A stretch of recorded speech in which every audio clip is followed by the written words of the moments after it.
kaunti na lang po ang ating oras, kaya samahan niyo po ako sa pag-aaral ng mga salita ng Diyos ngayong gabi. Sa ang ating key chapter ngayong gabi nito is Hebrews chapter 10. No? Ang pag-aaralan natin ngayong gabi, kapatid, ay Hebrews chapter 10. Konting konteksto ng ating pag-aaralan, kapatid, ang libro ng Hebrews o Hebreo sa Tagalog ay isinulat ng isang Kristiyano noong unang panahon. Kung sino ito, hindi pa po natin alam. Marami nagsasabi na si Pablo daw ang nagsulat nito, pero mas marami yung nagsasabi na hindi si Pablo sapagkat sa pagkakasulat niya, hindi siya kamukha ng mga ibang sulat ni Pablo sa mga ibang iglesia ng Diyos noong unang panahon. No?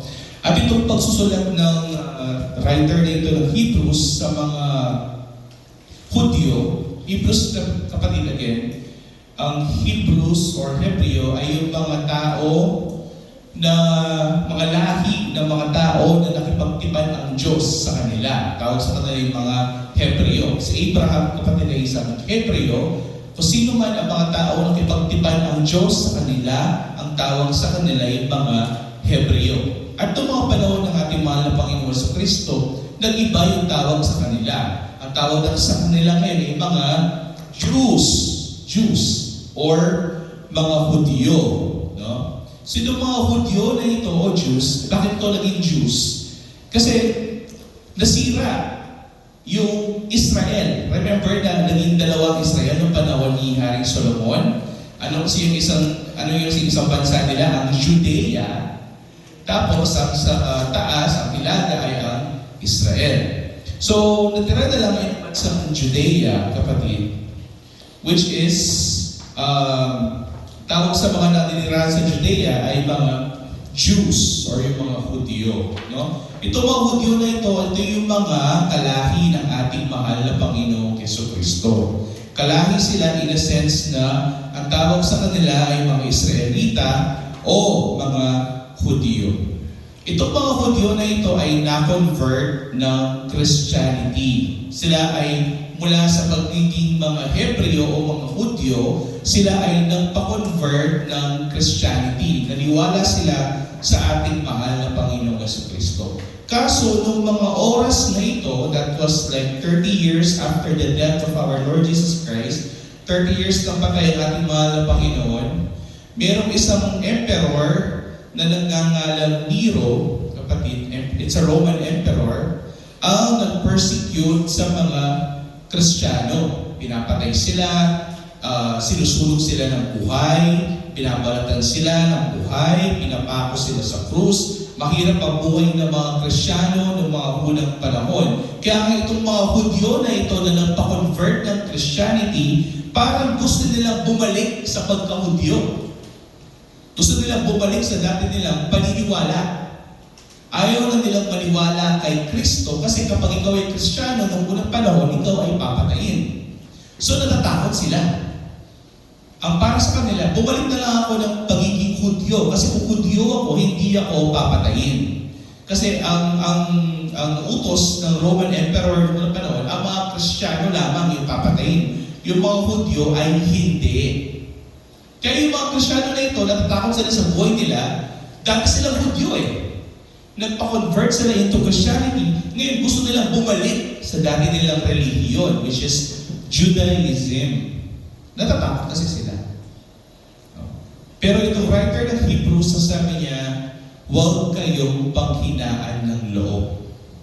Kasi yung dati ninyong ginagawang kultura ng pag-aalay ng mga hayop sa altar na inyong pinapatay bilang kabayaran ng inyong mga kasalanan ay nagawa na ng ating mahal na Panginoong Jesucristo. Kaya ang pabagat ng ating pag-aaralan ngayong gabi na ito ay once and for all sacrifice.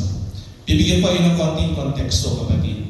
Bakit ito ginagawa ng mga Hudyo? Dahil ito ay ipinag-utos ng ating mahal na Panginoong Jesucristo. Kung bubuksan niyo po ang mga Biblia, sa Leviticus chapter 16 verse 21. Ito yung pinag-utos ni Yahweh sa kanyang mga tao. Sabi dito, ang purong pari ay pupunta sa altar, tapos ipapatong niya ang kanyang mga kamay sa isang kambing. Basahin natin ito sa Leviticus 16:21. At ipapatong ni Aaron ang kanyang dalawang kamay sa ulo ng kambing na buhay. Si Aaron, kapatid, ang priest o pari nung panahon ni Moises. No? Tapos, meron din mga pari din na after ni Aaron, which is yung mga Levites. Kaya meron tayong Leviticus sa Biblia.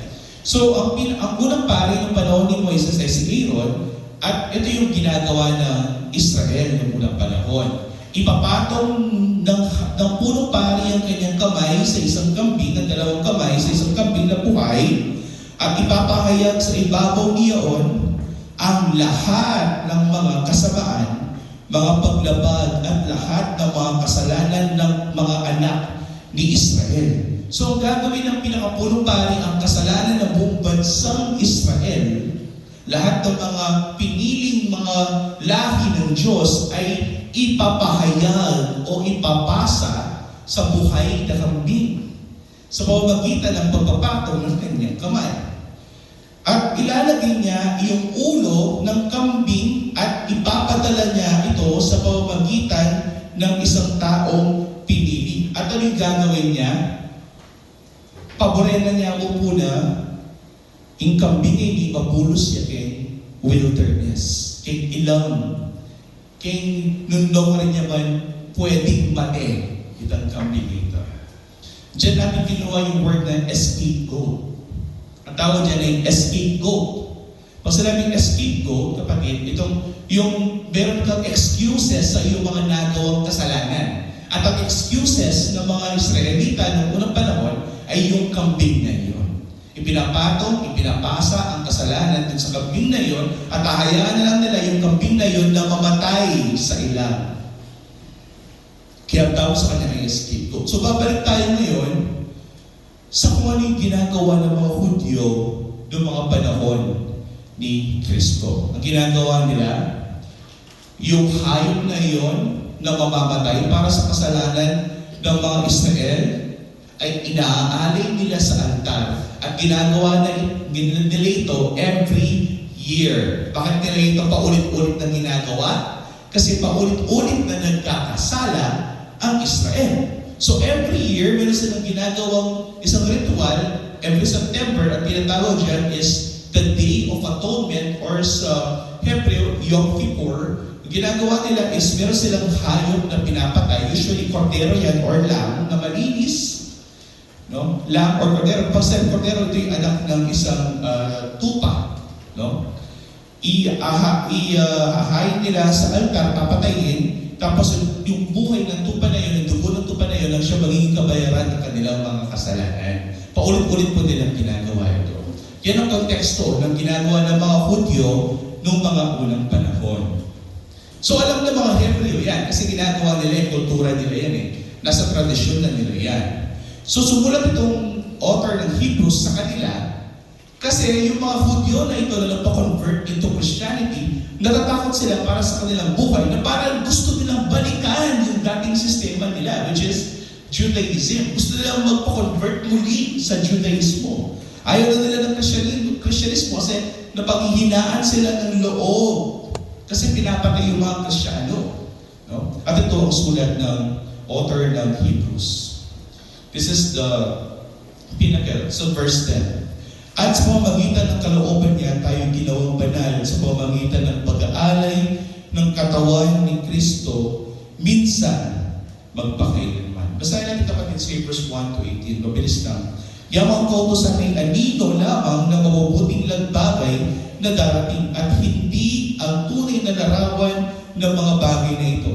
Kailanman ay hindi nito papasakdal ang mga lumalapit sa pamamagitan ng gayunding mga alay na laging inihahandog taon-taon. Ang sinasabi dito ng author ng Hebrews na mayroong inaalay ang mga Hudyo na ginagawa nila taon-taon bilang pagsunod sa kautusan ng Diyos noong unang panahon na kapag sila'y nagkakasala, sila dapat mag-aalay ng mga hayop na papatayin nila sa altar. Ngunit ang sabi ng author ng Hebrews, ito'y anino lamang ng tunay na realidad.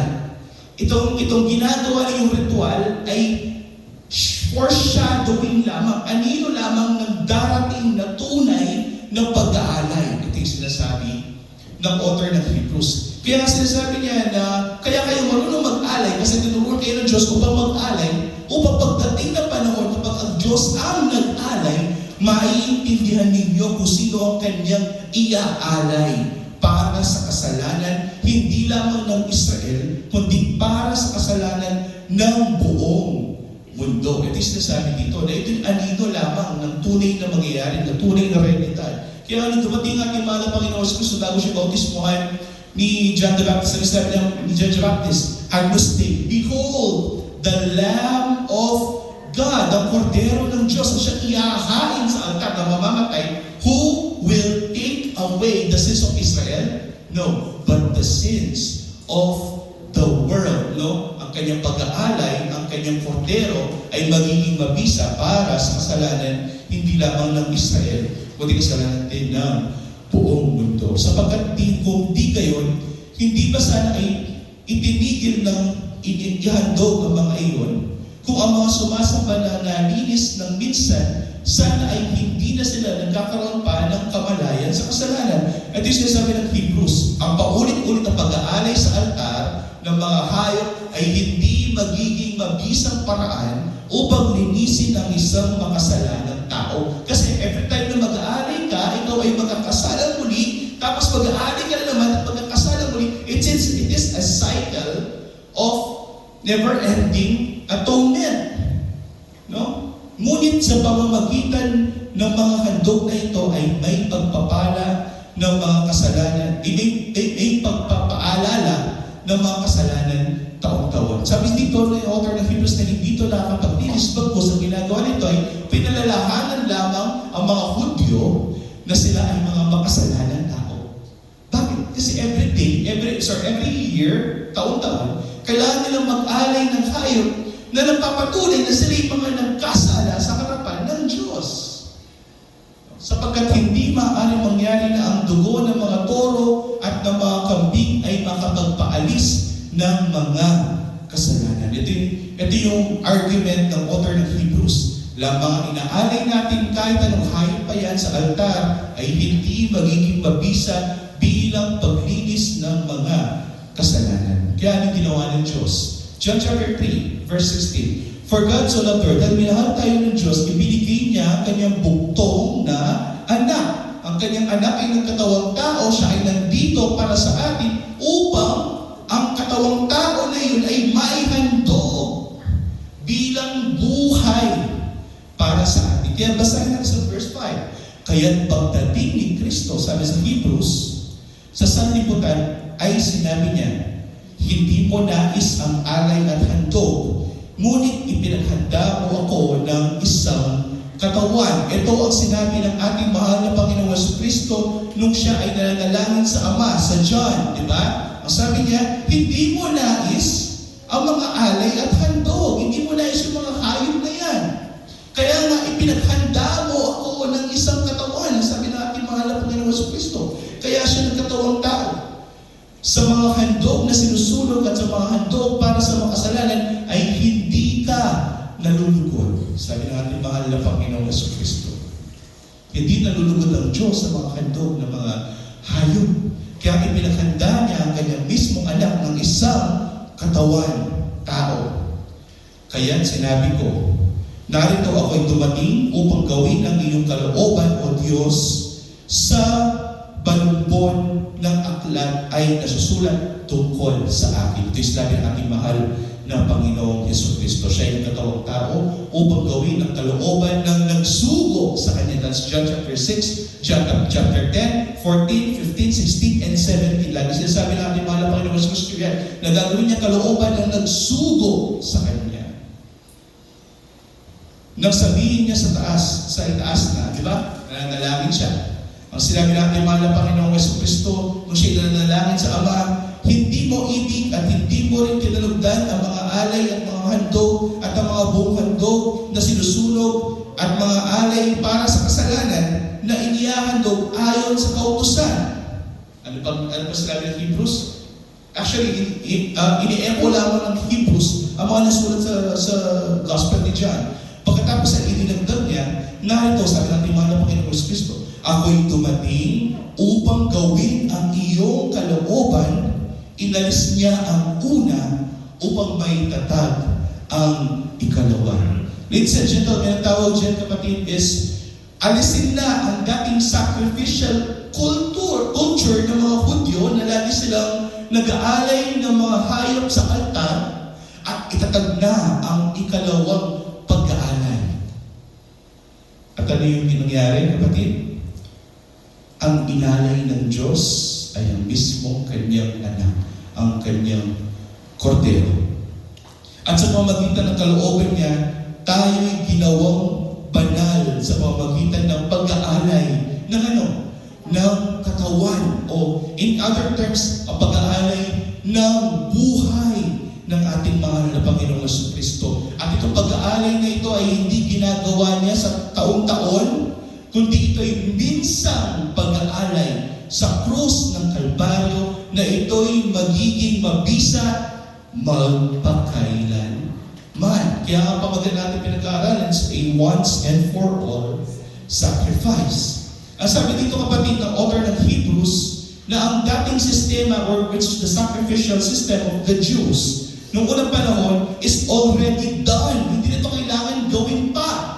Sapagkat nagawa na ni Kristo itong bagay na ito para sa atin. Kaya nga sabi natin mahal na Panginoon Jesus, Matthew chapter 25. Ang sabi niya sa mga Hudyo, kayo'y nagpapagal sa mga ginagawa ninyong pag-aalay. Ngunit kung kayo'y magsisiparito sa akin, sabi natin mahal na Panginoon Kristo, kayo'y magiging hawaan at kayo'y magkakaroon ng pahinga. Kasi matatapos na yung pag-aalay na iyon. Dahil sa buhay at katawang inialay ni Kristo sa krus ng Kalbaryo. 11. Ang bawat pari ay tumatayo araw-araw, di ba? Ganyan yung ginagawa ng pari. Tatayo siya sa altar, pananalangin niya ang mga kasalanan ng Israel sa isang hayop. Ang pari ay tumatayo araw-araw, naglilingkod ng paulit-ulit na nag-aalay ng gayunding mga handog na kailanman ay hindi nakapag-aalis ng mga kasalanan. May kita mo dyan kapatid na ang pari daw, ang taong pari ay nakatayo. Kapag ikaw ay nakatayo, ikaw ay pagod. Amen po ba? Pag ikaw ay nakatayo, ikaw ay pagod. Try nyo lang tumayo, kapag ikaw ay nasa SM, may yung mga sales lead, nakatayo sila maghapon. Aking mga tilang varicose veins.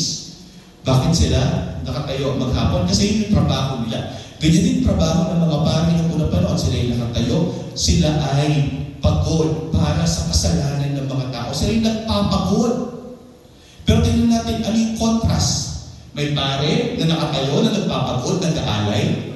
Pero sa 12, ngunit, sabi ng author ng Hebrews, nang makapaghandog si Kristo bilang ating pinakapurong pari, ay inahandog ang kanyang sariling laman.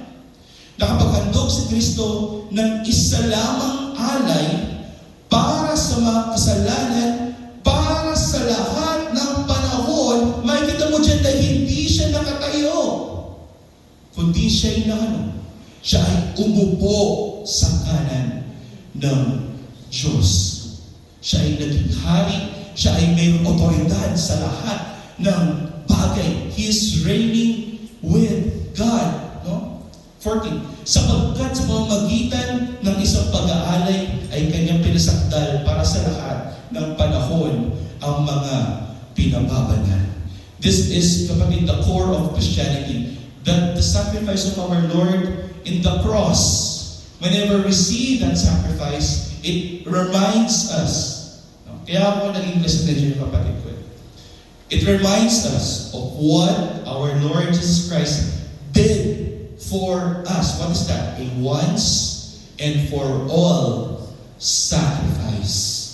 Itong buhay na ito na magiging mabisa ang kanyang katawan na iaalay sa krus ng Kalbaryo na siyang mamamatay para sa kasalanan ng buong mundo ay magiging mabisa bilang kabayaran ng kasalanan ng lahat ng mga mananampalataya sa Kanya magpakailanman.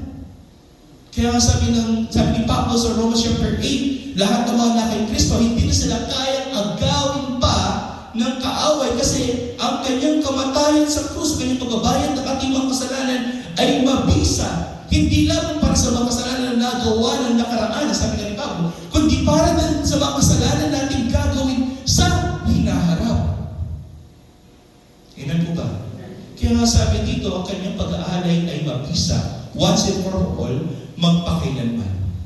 Kasi kung hindi mabisa ang pag-aalay ng ating mahal na Panginoon Kristo, magpakailanman, ibig sabihin, kung ikaw ay nagkasala bilang Kristiyano, kailangan ipakong muli si Kristo sa krus upang bayaran ang ating mga kasalanan kasi hindi siya mabisa magpakailanman.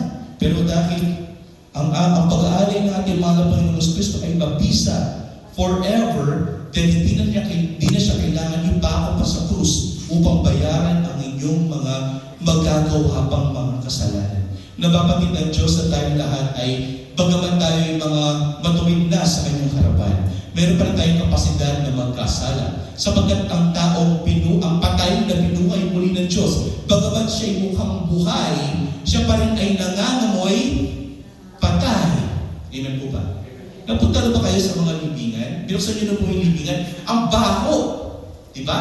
Masangsang ang amoy. Kaya nung binuhay muli ni Kristo si Lazaro, 4 days na siya patay, binuhay siya muli na ating mahal na Panginoon Kristo. Nung lumabas si Lazaro, doon bukas yung buhay, nangangamoy siyang patay. Ganyan din tayo kapatid. Bagaman tayo buhay sa Espiritu, tayo pa rin ay bulok at mayroong kapasidad na gumawa ng kasalanan. Kaya pero ano yung maganda? Ang pagkamatay ni Kristo ay mabisa, magpakailanman, kaya ito din ang dahilan kung bakit tayo napapabanal ng kanyang dugo. Sabi dito, ang kanyang pag-aalay ay pinasakdal para sa lahat ng panahon hanggang sa hinaharap, hanggang sa siya'y dumating, hanggang sa siya'y kunin tayo muli. Ang kanyang dugo ay magiging mabisa bilang pagpapabanal sa atin. Kung hindi, para sa iyo, hindi pa rin mabisa yung dugo ni Kristo, sabi ng author ng Hebrews, meron pang isa, sabi niya. At, sabi niya, susunod na verse, ang Espiritu Santo na siyang ibinigay sa atin ay nagpapatotoo rin sa atin sapagkat pagkatapos niyang sabihin na sinabi natin mahal na Panginoon Kristo, ito ang tipan na aking gagawin sa kanila. Pagkatapos ng mga araw na iyon, sabi ng Panginoon, ilalagay ko ang aking mga kautusan sa kanilang mga puso at isusulat ko ang mga iyon sa kanilang pag-isip. That's Jeremiah 31. Itong pangako ng Diyos sa mga tao ng unang panahon ay ginagawa niya sa pamamagitan ng kanyang anak na si Yesu Kristo at ilalagay niya sa ating mga puso ang kanyang kautusan at bibigyan niya tayo ng pusong buhay, tamang pag-iisip. Kaya sa Romans chapter 12, sabi natin mahal na kapatid na si Pablo, ang sabi niya na dapat bilang mga Kristiyano meron tayong pagbabago ng pag-iisip sapagkat tayo mga bagong inalang na binuhay muli para kay Kristo. Sabi niya, bigyan na tayo ng bagong pag-iisip. At ang kanilang mga kasalanan at kasamaan ay hindi ko na aalalahanin pa. That is Romans chapter 4, echoing Psalms. No? What is the blessed man? Sabi nga ni Pablo. Sino ba ang tunay na pinagpalang tao?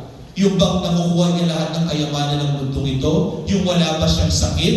Yung matatanyag siya sa buhay na ito? Siya ba ay isang taong kilala at respeto ng mga lahat ng mga nasa paligid niya? No, hindi po yun ang tunay na pinagpalang tao. Ang sabi ng Biblia, ang tunay na pinagpalang tao ay yung tao, bagaman siya'y isang makasalanan, kinalimutan na ng Diyos ang kanyang mga kasalanan at kasamaan. Yun ang tunay na pinagpalang tao. Yung mga pinatawad ng Diyos sa kanilang mga kasalanan. That is Romans chapter 4. No? Echoing Psalms. Kung saan may kapatawaran, sabi ng author ng Hebrews, ng mga ito, sabi niya may pagpagtawan ng ating mga kasalanan kay Kristo dahil sa kanyang pag-aalay ng buhay at wala ng pag-aalay pa na kailangan para sa kasalanan. Sabi natin, pastor, kung ikaw yung finished work ng ating mahal na Panginoong Jesucristo, sa mga nagawa niyang tapos na mga nagawa niyang mga pagpapala, mga miracles, mga pagtubos sa atin, yon ang magliligtas sa atin. Kaya sabi niya ay wala nang pag-aalay pa para sa kasalanan. Hindi na natin kailangan mag-aalay pa para sa kasalanan. Sapagkat ang pag-aalay ni Kristo ng kanyang katawan, ng kanyang buhay sa krus ng Kalbaryo ay isang indicator na ang kanyang pag-aalay is the satisfaction of the law noong unang panahon na kailangan ay mamatay para mabayaran ang kasalanan. It was fulfilled by our Lord Jesus Christ. Lagi niya sinasabi, I came here, ako'y dapat ito, sabi natin mahal na Panginoon Jesus sa mundong ito, upang gampanin ang kalooban ng nagsugo sa akin. At ang kalooban ng Diyos para sa ating lahat, na ang mga taong mananampalataya kay Kristo, this is John chapter 3 verse 16, sila'y hindi mapapahamak, kundi magkaroon ng buhay na walang hanggan. Yun ang kalooban ng Diyos sa bawat mananampalataya kay Kristo. Tingin mo kung yun ang kalooban ng Diyos sa bawat mananampalataya kay Kristo, ito ba yung mangyayari sa kanila? Yes! Sapagkat ang sabi ng Biblia, gagawin ng Diyos kung ano man ang kanyang loobin, mapasalangit o mapasalupa man. Kung nais ng Diyos na ikaw ay maligtas, ikaw ay maliligtas ng dugo ng ating mahal na Panginoong Jesucristo. Kaya dito sabi niya, wala nang kailangan pang pag-aalay para sa mga kasalanan sapagkat natupad na ito ng ating mahal na Panginoong Jesucristo sa krus ng Kalbaryo. Bago mamatay ang ating mahal na Panginoong Jesucristo, sabi niya, tetelestai. That is the Greek for it is finished. Tapos na ang pag-aalay ng katawan para sa kasalanan ng mga tao. Kaya anong dapat natin gawin? Lumapit tayo sa Diyos. Lumapit na tayo sa Diyos. Ang sabi ni Pastor, kailan ang kaligtasan? Ngayon na. Ngayon na, kapatid, ang araw ng ating kaligtasan. Hindi bukas. Ang sabi ng author ng Hebrews, malapit na ang araw. Malapit na ang araw ng pagdating ng ating mahal na Panginoong Jesucristo. Kaya kung tayo ilalapit sa Kanya, ngayon na. Bakit po ito nasasabi? Pagpatuloy natin sa verse 19. Ang sabi nito ng author of Hebrews, kaya nga mga kapatid, sabi niya, sa mga Kristiyano na paghihinaan ng loob na parang gusto nilang bumalik sa dati nilang kultura kasi inuusig sila ng mundong ito, pinapatay sila noong mga oras na iyon, paghihinaan sila ng loob. Sabi ni Pablo, kapatid, huwag kayong paghinaan ng loob. Sabi niya, kaya mga kapatid, yamang mayroong pagtitiwala na pumasok sa sanktuaryo sa pamamagitan ng dugo ni Kristo. Ngayong nalinis na kayo ng dugo ni Kristo at mayroong sanktuaryo ang Diyos. Kasi noon pa nung pasabi, sanktuaryo, sanctuary. Kapag pumasok ka doon, mayroong kang proteksyon na galing sa Diyos. Hindi ka kayang pasukan ng kaaway. Ang sabi ni Pablo dito, ngayon meron tayong pagtitiwala na pumasok sa sanktuaryo ng Diyos sa pamamagitan ng ating mahal na Panginoong Jesucristo na Kanyang binuksan para sa atin ang isang bago at buhay na daan sa pamamagitan ng tabing sa makatwid ay ang Kanyang laman, which is ang Kanyang flesh, ang Kanyang mismong buhay na naialay sa krus ng Kalbaryo. At yamang mayroon tayong isang pinakapunong pari sa bahay ng Diyos, which is ang taong magtatanggol sa atin kung tayo man ay magkakasala, mayroong mangyayari sa atin. Ano yung suggestion niya sa mga Kristiyano na nanghihina? Tayo'y lumapit na may tapat na puso sa lubos na katiyakan ng pananampalataya. Ang sabi niya nanghihina ang kapatid, para bang ikaw ay nawawalan ng pag-asa? Huwag ka mag-alala. Alalahanin mo na ikaw ay isang Kristiyano, ikaw ay nakikristo, ang kanyang buhay ay mabisa para sa kapatawaran ng iyong mga kasalanan. Kung ikaw ay manghihina man, matitisod, huwag kang mag-alala. Patuloy kang sumampalataya kay Kristo. Lumapit ka sa kanyang sanctuaryo, magtiwala ka sa kanya, at maging tiyak sa iyong pananampalataya. Lubos na katiyakan sa iyong pananampalataya. Sige, kasi siya daw ang ating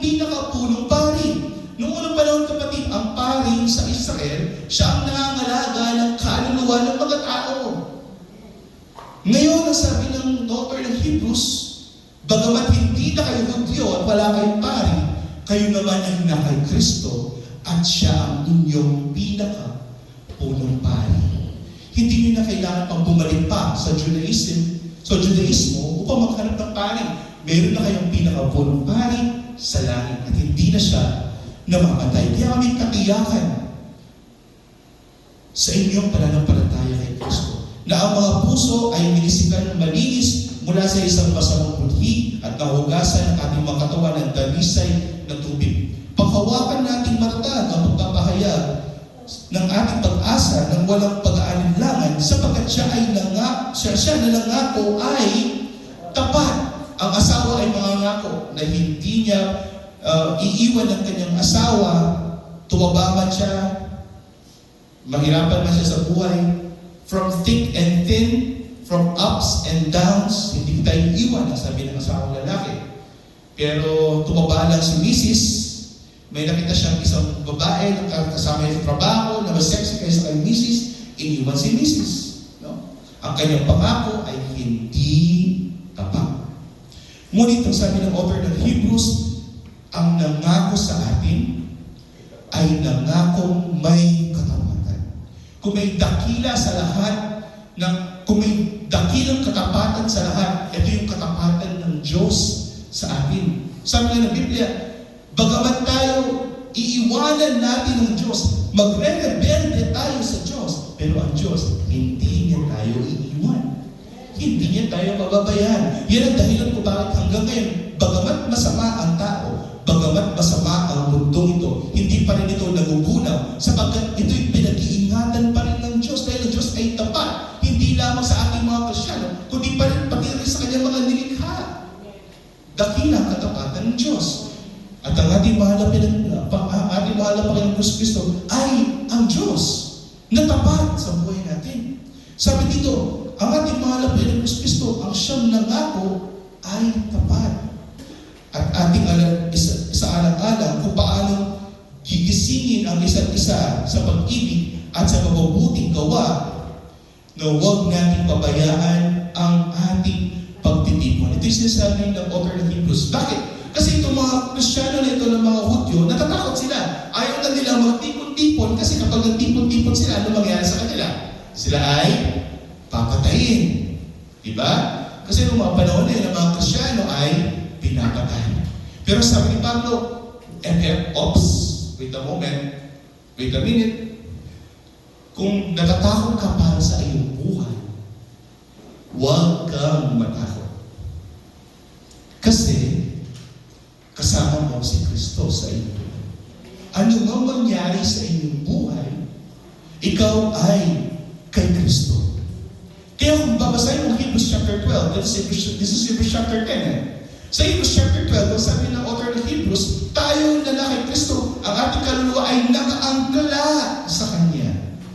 Upang kung ano man ang mangyari sa atin, kung mamatay man ang ating katawan, ang ating laman, ang ating kaluluwa, alam natin, 100% sure, siya ay pupunta kay Kristo.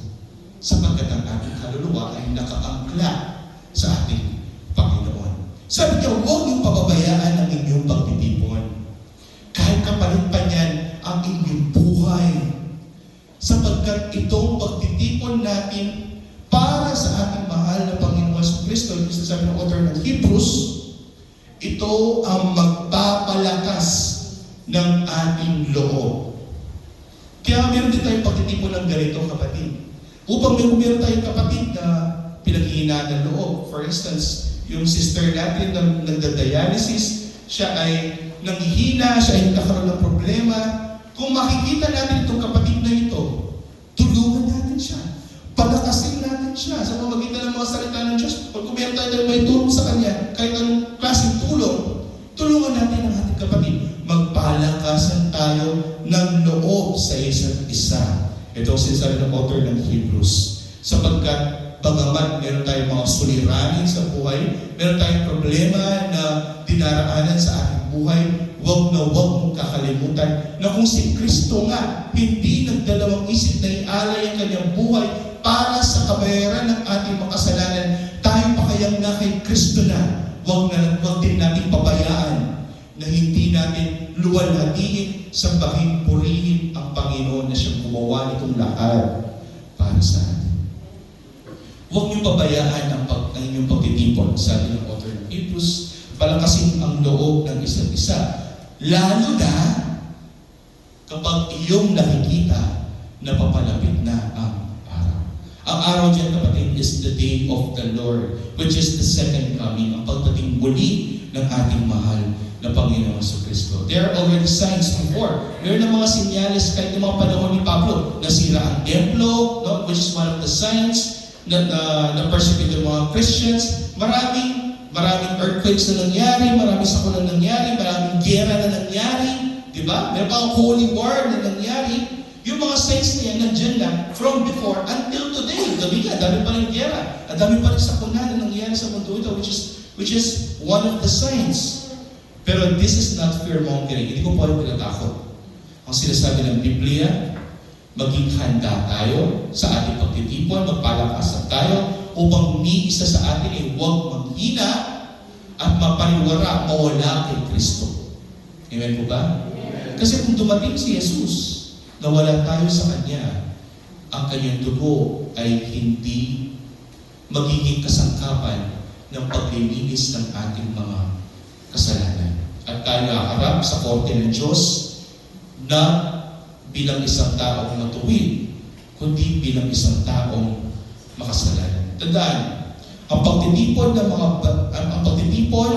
mga banal ay nagpapalakas ng loob sa isa't isa. Tsaka nakapag-fellowship pa tayo, di ba? Nakapag-kamustahan tayo, yung iba pa, nakapag-chismisan, pero that is good chismisan, meaning kamustahan lang, hindi yung siraan. Amen, di ba? At ang pagtitipon ay para sa ikapupuri at ikakaluwalhati lamang ng Panginoon. Every time na tayo nagtitipon dito, kahit hindi tayo, ang encouragement ko sa inyo, kahit kayo pagod, kahit kayo ay parang nahihirapan, huwag niyong pabayaan na hindi kayo mag-a-attend ng church o pagpurihin sa bahin ng Diyos. This is an encouragement. Although this is not a requirement for salvation, this is encouragement for you para yung inyong pananampalataya ay manatili lagi na nasa antas o level na ikaw ay mainit na naglilingkod sa Diyos. Kasi kung ikaw ay lumalayo lagi sa fellowship kay Christ at fellowship sa iyong mga kapatid, I'm sure manlalamig ka. Diba? Kaya make sure na tayo nagtitipon para sa kapupuri at ikahalwalhati ng Panginoon na siyang nag-alay ng kanyang buhay para sa ating kaligtasan. Manalangin tayo. Ama, maraming salamat sa inialay mong kordero para sa amin.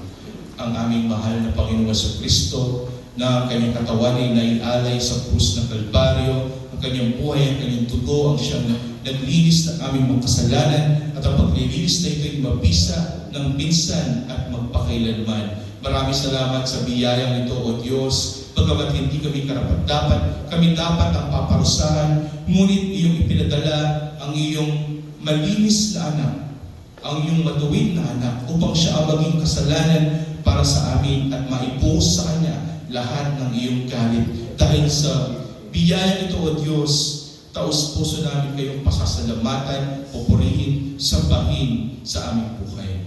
Pagpatuloy sana itong mga kapatid na nandito at yung mga kapatid namin na nasa bahay, mahal na Panginoon, na parapatin mo na sa pamamagitan ng iyong biyaya, palatagin mo sila ng mga iyong mga salita, O Diyos, at nawa sa aming pagtitipon, magpalakasan kami sa isa't isa, at mabigay kami kapatid, ng magkakapatid ng biyaya sa bawat isa, sa pamamagitan ng iyong biyaya sa amin. At ito yung sa amin lang sa opering pangalan ng Jesus.